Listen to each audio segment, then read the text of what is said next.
अस्सलाम वालेकुम। आज हम शहद के ख़ालिस होने को टेस्ट करते हैं ख़ुद अपने उससे कि कैसे ये क्या वाकई ये ख़ालिस है। उसके लिए जिन चीज़ों की हमें ज़रूरत है वो ये हैं। एक काटन का रोल आपको चाहिए, थोड़ा सा काटन चाहिए, शहद और एक लाइटर चाहिए ताकि हम उसको आग लगा सकें। काटन की एक आपने बत्ती सी बना लेनी, जिस तरह आप दिए में बना के लगाते हैं उसी तरह की एक बत्ती सी बना लें। इसको अच्छी तरह आप वो कर लें कि ये अपनी शक्ल में आ जाए। उसके बाद इसको आपने शहद लगाना है। अब हम शहद लगाने के बाद इसको हम आग लगाएंगे। अगर ये आग लगने के बाद यानी आग जब इसको लग जाती है तो वो इसकी आवाज़ और इसके रंग को आपने बहुत गौर से देखना है। अगर तो ये सुर्ख रंग का या पीले रंग का शोला, सुर्ख पीला मिक्स शोला देता है और साथ ही वो आवाज़ करता है, तिड़ तिड़ की आवाज़ आती है, तो इसका मतलब ये है कि इसमें कुछ अज्जा पानी जैसे हैं, यानी इतना खालिस अज्जा है। और अगर ये नीले शोले के साथ जलता है तो फिर ये बिल्कुल खालिस है। अब मैंने इसको तर कर लिया है।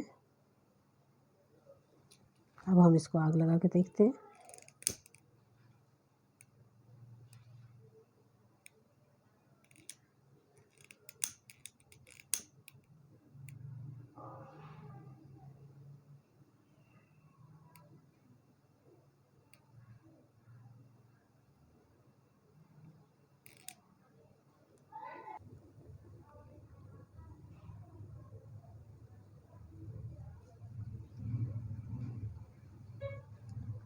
देखिए अभी ये जल रहा है।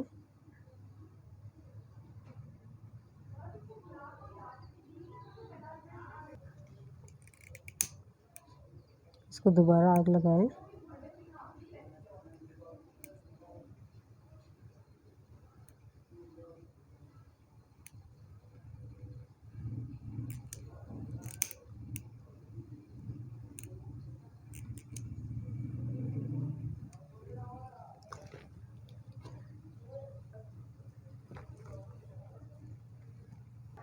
सारी बत्ती बग़ैर आवाज़ की जल गई और यही इसके खालिस होने की निशानी है। इसने कोई आवाज़ नहीं की और सारे का सारा जल गया।